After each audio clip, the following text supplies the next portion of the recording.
प्रतिपक्षको अवरोधका बीच विनियोजन विधेयक पारित भए पनि भएन बजेट। भोलिबाट सरकारी खर्च रोकिने निश्चित। केही दिन खर्च रोकिए पनि नियमित प्रक्रियाबाटै पारित गरिने उल्लेख। श्रम समूह वा श्रम सरकारी मार्फत गराउने कामको बजेटको सीमा बढाएर 10 करोड पुर्याएकोमा निर्माण व्यवसायीहरूको आपत्ति। पार्टीका कार्यकर्ता पोषण मात्रै ल्याएको आरोप। र गौतम बुद्ध विमानस्थल निर्माणको काम सम्पन्न हुने चरणमा कोरोनाका कारण थाइल्यान्डबाट प्रविधिको टोली र जहाजसहितको उपकरण ल्याउन नसक्दा उडान भर्ने अनिश्चित। हामी छौं पल पल तपाईसँग, हिमाल पहाड तराईसँग, साथ छ हाम्रो बढ्ने कदमलाई। सलाम छ ती पोरखे हातहरूलाई, जिन्दगी सजाइदिन्छौँ हामी, हर सासको साथी बन्छौँ हामी। सुरक्षा अनि समृद्धि प्राण छ हाम्रो। आफू पनि बचौं, अरूलाई पनि बचाऊ। आजै नेपाल लाइफमा जीवन बिमा गरौँ। हामी हौं नेपाल लाइफ। नेपाल लाइफ, किनकि जीवन अमूल्य छ।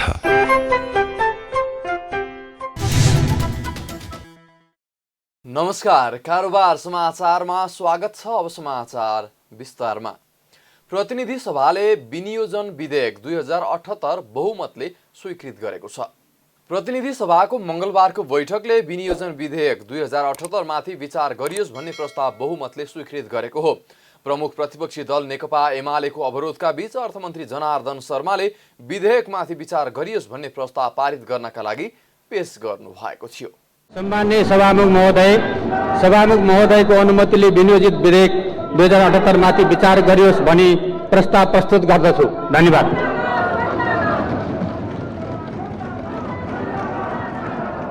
अर्थमन्त्री शर्माको प्रस्ताव सभामुख अग्निप्रसाद सापकोटाले निर्णयार्थ पेश गर्दा बैठकले बहुमतले विधेयक स्वीकृत गरेको हो।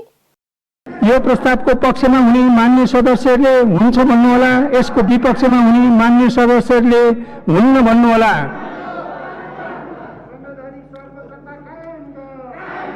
यो प्रस्तावको पक्षमा हुने मान्य सदस्यहरूले हुन्छ भन्नुहोस्, यसको विपक्षमा हुने मान्य सदस्यहरूले हुन्न भन्नुहोस्।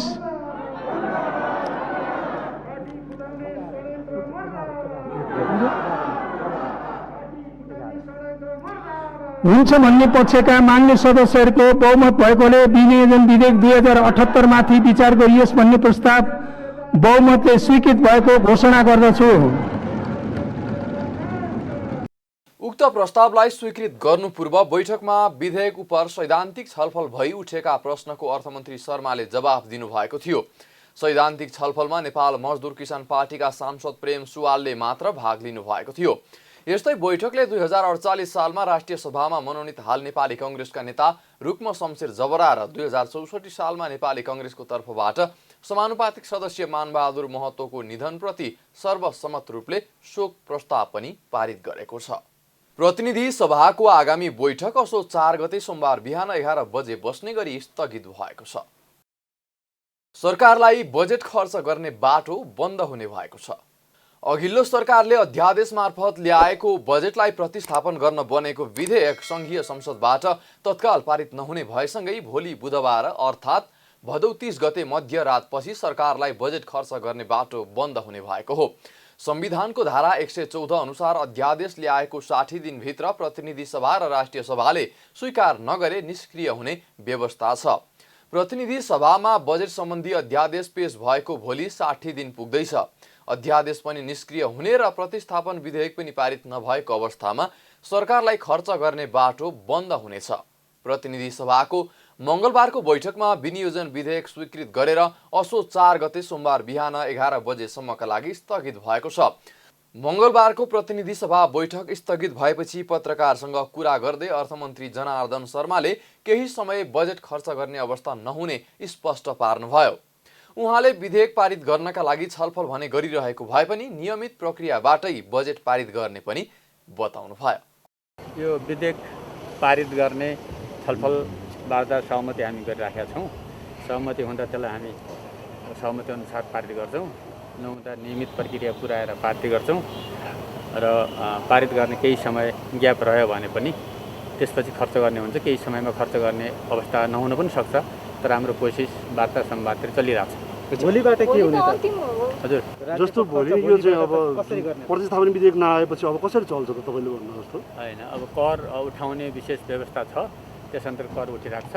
खर्च गर्नलाई 5-7 दिन नगर्दा पनि अब रोक्नुपर्ने अवस्था आयो भने रोकिनु पनि सक्छ। अब प्रतिस्थापन हजुर, मलाई जस्तो पेस्की खर्च गर्नलाई पनि त जस्तो अब यो विधेयकै अहिले बेसी खर्च हुँदैन। अर्थमन्त्री शर्माले कर उठाउने विशेष व्यवस्था भएको भन्दै त्यस अन्तर्गत कर उठिराख्ने पनि बताउनु भयो। श्रम समूह वा श्रम सरकारी मार्फत गराउने कामको बजेटको सीमा 1 करोडबाट बढाएर 10 करोड रुपैयाँ पुर्याएकोमा निर्माण व्यवसायीहरूले आपत्ति जनाएका छन्। नेपाल निर्माण व्यवसायी महासंघले मंगलबार काठमाडौँमा पत्रकार सम्मेलन गरी प्रतिस्थापन बजेट वक्तव्यको बुँदा नम्बर 26 को निर्णय फिर्ता लिन माग गरेको छ। महासंघले निर्णय फिर्ता नलिए आन्दोलनमा उत्रने चेतावनी पनि दिएको छ। सरकारले प्रतिस्थापन बजेट वक्तव्यको बुँदा नम्बर 26 मा उपभोक्ता समिति जस्तै श्रम समूह वा श्रम सरकारी मार्फत सार्वजनिक निर्माण क्षेत्रमा 10 करोडसम्मको लागतको आयोजनामा आपसी प्रतिस्पर्धा मार्फत सहभागी हुन पाउने व्यवस्था गरेको छ। यसअघि यस्तो सीमा 1 करोड रुपैयाँ मात्रै थियो। सरकारले उपभोक्ता समितिको नाम फेरेर श्रम समूह वा श्रम सरकारी गठन गर्ने बजेट मार्फत घोषणा गरेको हो। महासंघका अध्यक्ष रवि सिंहले सरकारले विकास निर्माणको बजेट भ्रष्टाचार गर्नका लागि उपभोक्ता समितिलाई दिन बजेटको सीमा बढाएको आरोप लगाउनुभयो। उहाँहरूले सांसद र मन्त्रीहरूले उपभोक्ता समितिका नाममा कार्यकर्ता र परिवारका सदस्यका साथै गुण्डाहरू परिचालन गरेर विकास बजेट भ्रष्टाचार गर्दै आएको अवस्थामा उपभोक्ता समितिलाई दिने बजेटको सीमा बढाइनु आपत्तिजनक भएको बताउनुभयो। उहाँले यसबाट सार्वजनिक खरिद प्रक्रियामा गम्भीर विकृति र विसङ्गति सृजना भई सार्वजनिक खरिद सुशासन पद्धति नै ध्वस्त हुने महासंघको ठहर रहेको समेत बताउनुभयो। हाम्रो मेन कन्सर्न चाहिँ के भन्दा अब राज्यले चाहिँ अहिले 1 करोडसम्म उपभोक्ता समिति गठन गरेर राज्य कोषको दुरुपयोग भएको ठाउँमा अहिले त्यसको 10 गुणा बढी एउटा के भन्छ श्रम सहकारी गठन गर्ने एउटा के भन्छ श्रम सहकारी र समूह गठन गरेर राज्य कोषको जनताले तिरेको करको चाहिँ दुरुपयोग गरेर त्यसलाई चाहिँ भ्रष्टाचारलाई बढावा दिने एउटा नीतिगत रूपमा चाहिँ एउटा यो नीति पारित गरेको छ। जुन नीति पारित भयो भने भोलिको दिनमा चाहिँ विग्रह पनि हुने, विद्रोह पनि हुने र हिजोको दिनमा हामीले जुन भोगेको ठेक्कापट्टा हुँदाखेरि चुल्ठी मुन्द्रेको जुन छ इबिट भएपछि त्यसलाई अहिले हामीले भोग्नु परेको छैन। अब त्यसको पुनरावृत्ति हुने आम मान्छे आम युवा वर्गलाई चाहिँ एउटा के भन्छ एउटा सामाजिक विकृति फैलाउने र विसङ्गति फैलाउने र हिजोको दिनमा जसरी खुडाहरू प्रहार गरेर टेन्डर गर्न जाँदाखेरि रोकिन्थ्यो त्यसै गरेर आज यो आयोजनाहरू प्राप्त गर्नलाई भोलिको दिनमा त्यस्तै समूहहरू गठन भएर यो आम जनताले लाभ पाउने बेरोजगारले लाभ पाउने होइन कि यो चाहिँ डनबादलाई चाहिँ प्रशय दिने अथवा आफ्नो पार्टीको कार्यकर्ताहरूलाई पोस्ने काम पार्टीमा चाहिँ त्यस्तो किसिमको डनहरूलाई चाहिँ भित्राउने एउटा खुला आमन्त्रण जस्तो देखिया छ। यो सरकारले गत शुक्रबार प्रतिनिधि सभामा प्रतिस्थापन बजेट पेश गरी उपभोक्ता समिति मार्फत गराउन सकिने कामको बजेट बढाएको थियो। महालेखा नियन्त्रक कार्यालयले गरेको आन्तरिक लेखा परीक्षणमा पनि उपभोक्ता समिति मार्फत हुने आयोजनामा चरम भ्रष्टाचार हुने गरेको तथ्य सार्वजनिक भएको छ। यस्तै महासंघले ठेक्का लागिसकेका र निर्माणाधीन आयोजनाहरूको हकमा ठेक्का दायित्व फरफराक गरी मात्र खारेज गर्न पनि माग गरेको छ। एकदमै थोरै उदाहरणहरू मात्र छन् कि जहाँ उपभोक्ता समितिले गरेको कामले चाहिँ राम्रोसँगले काम भएको र त्यसबाट लाभ पाएको छ।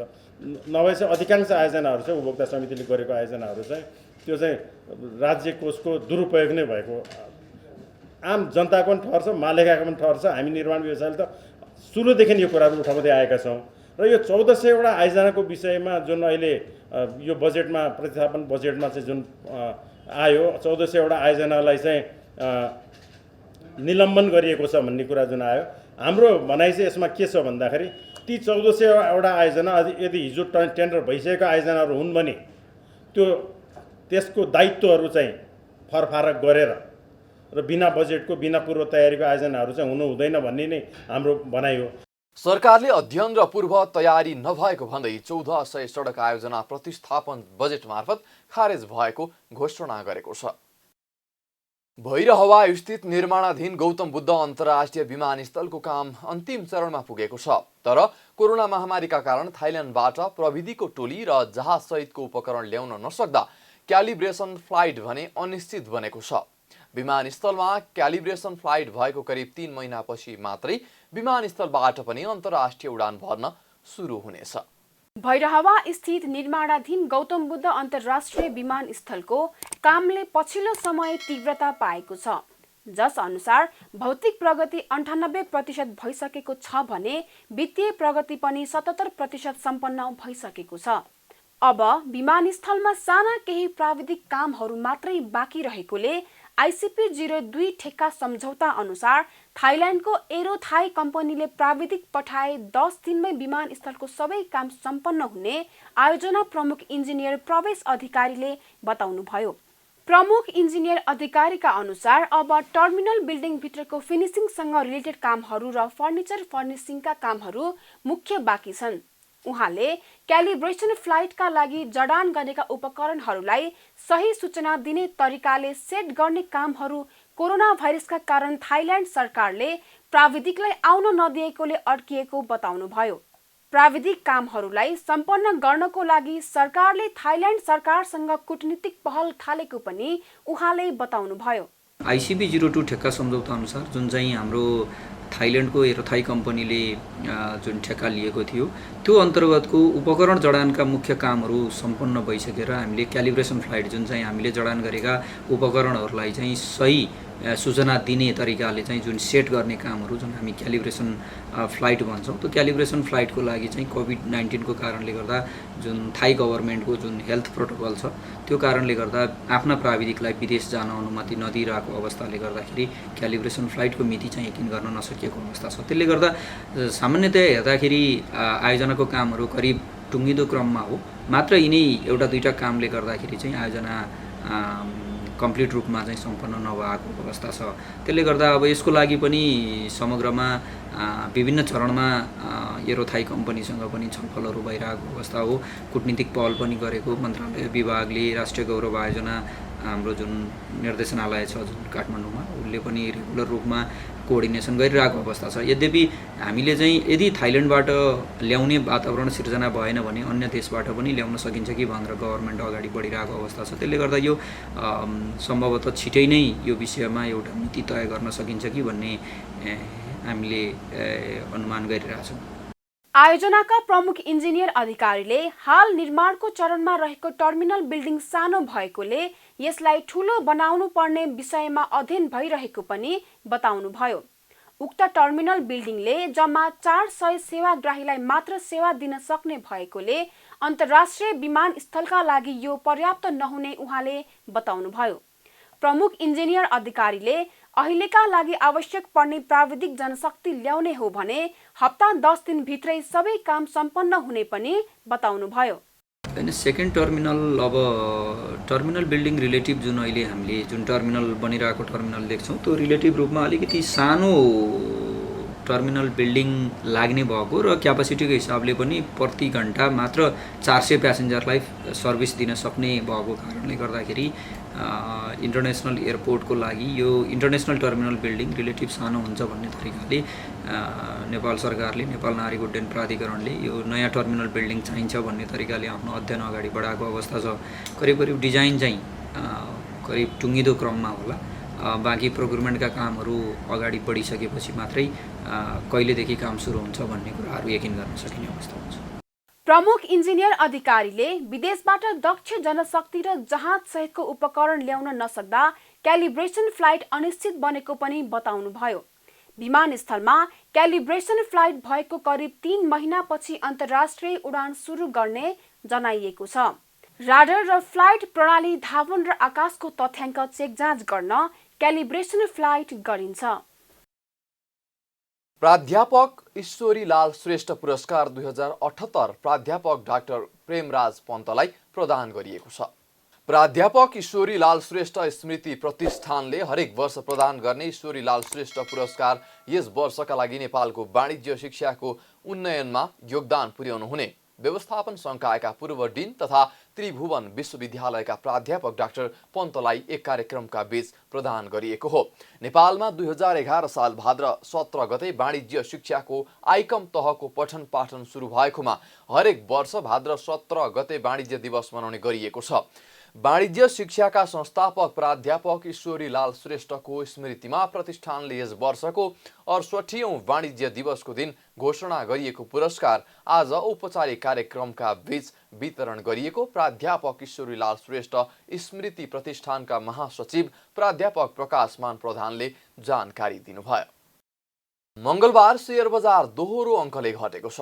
शेयर बजार मापन गर्ने निप्से परिसूचक मंगलबार 18.54 अङ्कले घटेर 2929.28 अङ्कमा ओर्लिएको हो। बजार दोहोरो अङ्कले ओह्रालो लागेको दिन सबै समूहको परिसूचक घटेको छ भने कारोबार रकम समेत 5 अर्ब रुपैयाँमा सीमित भएको छ। दिनभर 222 कम्पनीको जम्मा 1 करोड 6 लाख किता शेयर 5 अर्ब 19 करोड रुपैयाँ बराबरमा मात्रै किनबेच भएको छ। सोमबार 1 करोड 56 लाख किता शेयर 9 अर्ब 29 करोड रुपैयाँ बराबरमा कारोबार भएको थियो। आज नेप्से परिसूचकका साथै कारोबार रकम समेत घटेको दिन मनोकामना स्मार्ट लघु वित्त र सानिमा लाइफ इन्सुरेन्सका लगानीकर्ताहरूले भने 10% कमाएका छन्। कारोबार रकमको आधारमा भने आज अरुण भ्याली हाइड्रो पावरको सर्वाधिक 27 करोड रुपैयाँको कारोबार हुँदा रैराङ हाइड्रो पावर र युनाइटेड मोदीको समान 22 करोड रुपैयाँको शेयर किनबेच भएको छ। सरकारले निपा भाइरसको संक्रमणबाट बच्न सबै नागरिकलाई अपिल गरेको छ। स्वास्थ्य तथा जनसङ्ख्या मन्त्रालयका प्रवक्ता डाक्टर कृष्ण प्रसाद पौडेलले निपा भाइरस प्राणघातक भएको उल्लेख गर्दै त्यसबाट बच्न सबै नागरिकलाई आग्रह गर्नुभएको हो। मंगलबार प्रवक्ता पौडेलले निपा भाइरस प्राणघातक भएको भन्दै कसैले पनि हेलचेक्र्याइँ गर्न नहुने बताउनुभयो। उहाँले निपा भाइरसको कुनै भ्याक्सिन बनि नसकेकोले यसबाट बच्न सबै सचेत र सतर्क हुनुपर्ने बेला आएको बताउनुभयो। प्रवक्ता पौडेलले निपा भाइरसको मृत्युदर निकै उच्च रहेको र यो भाइरस फलफुल बढी खाने चमेरो फ्रुट ब्याटबाट पशुमा र पशुबाट मानिसमा सर्ने बताउनुभयो। निपा भाइरसले मस्तिष्कमा चाँडो असर गर्ने, कोमामा पुर्याउने र बेहोस बनाउने गरेको बताउँदै प्रवक्ता पौडेलले पशुपक्षीले जुठो पारेका, खोपेर छोडेका फलफुलहरू असावधानीवश पनि नखान आग्रह गर्नुभयो। हामी सबैले चाहिँ कसरी बच्ने भन्ने महत्त्वपूर्ण हुन्छ। यो अलिकति प्राणघातक छ, यसको मृत्युदर उच्च छ, तर यो यत्तिकै आउँदैन। यो सङ्क्रमित पशु पक्षीबाट मानवमा आउने हुनाले पशु पक्षीले जुठो पारेका अथवा खोपेर छोडेका फलफुलहरू असावधानीवश पनि हामी नखाउँ। त्यसैले फलफुल तरकारीहरू राम्ररी सफा गरेर खाउँ, तरकारीको हकमा राम्ररी पकाएर खाउँ, फलफुलको हकमा बोक्रा फालेर खाउँ, राम्ररी धोएर खाउँ, त्यसबाट बच्न सकिन्छ। जो मासुजन्य काममा हुनुहुन्छ, अघि हामी भनियो बङ्गुरहरू बिरामी हुन सक्छन्, गाई वस्तुहरू हुन सक्छन् हैन। अब जो मासुको व्यवसायमा मासुको काममा गर्ने साथीहरू अथवा जो काम गर्नुहुन्छ उहाँहरूले पन्जा लगाउँ, मास्क लगाउँ, हामी पिपिई भन्छौँ, आफूलाई व्यक्तिगत सुरक्षाका कवचहरू लगाएर मात्रै ह्यान्डल गरौँ, मासुहरू राम्ररी पकाएर मात्रै खाउँ, तरकारीहरू पकाएर खाउँ, सफा पानी खाउँ, मास्कको प्रयोग गरौँ, भिडभाडमा नजाउँ, किनभने व्यक्तिबाट व्यक्तिमा मानवमा पनि सर्न सक्छ। हामीलाई थाहा छैन हाम्रो छेउमा रहेको व्यक्ति कुनै कारणले सङ्क्रमित हुन सक्छ हैन, त्योबाट हामीले सर्न सक्छ, त्यसरी जतन लियौँ। तर एउटा कुरा सँगसँगै म भन्न चाहन्छु, यसको मृत्युदर उच्च छ। यसले छिटै मस्तिष्कमा असर गरेर इन्सेफ्लाइटिस, कोमा अथवा ड्राउजी, बेहोस गराउन सक्छ। स्वास्थ्य मन्त्रालयले निपा भाइरस प्राणघातक भएकोले पूर्ण रूपमा स्वास्थ्यका मापदण्ड अपनाई सचेत र सजग हुन र यस सम्बन्धी लक्षण देखिए तत्काल स्वास्थ्य चौकी गएर डाक्टरलाई देखाउन आग्रह गरेको छ। प्रवक्ता पौडेलका अनुसार श्वास प्रश्वासको समस्या, सामान्य रुगाखोकी, ज्वरो आउने, टाउको दुख्ने, एकदम छिटो अचेत हुने, कोमामा जाने जस्ता समस्या छिटो छिटो देखा पर्ने र कम्पन आउने निपा भाइरसका मुख्य लक्षण हुन्। यो प्राणघातक भाइरस प्राकृतिक रूपमा फलफुल बढी खाने चमेरा, फ्रुट ब्याटबाट पशुपक्षी हुँदै मानिसमा सर्दछ। साथै संक्रमित मानिसबाट अन्य मानिसमा पनि यो भाइरस सर्ने गर्दछ। निपा भाइरस विशेष गरी शरीरको रियाल, दिशा पिसाब लगायतको तरल पदार्थबाट सर्ने गर्दछ। निपा भाइरस विश्वमा पहिलो पटक सन् 1979 मा मलेसियाको बङ्गुर फार्ममा भेटिएको थियो। कारोबार समाचारमा अब सुन चाँदी र दर सम्बन्धी जानकारी।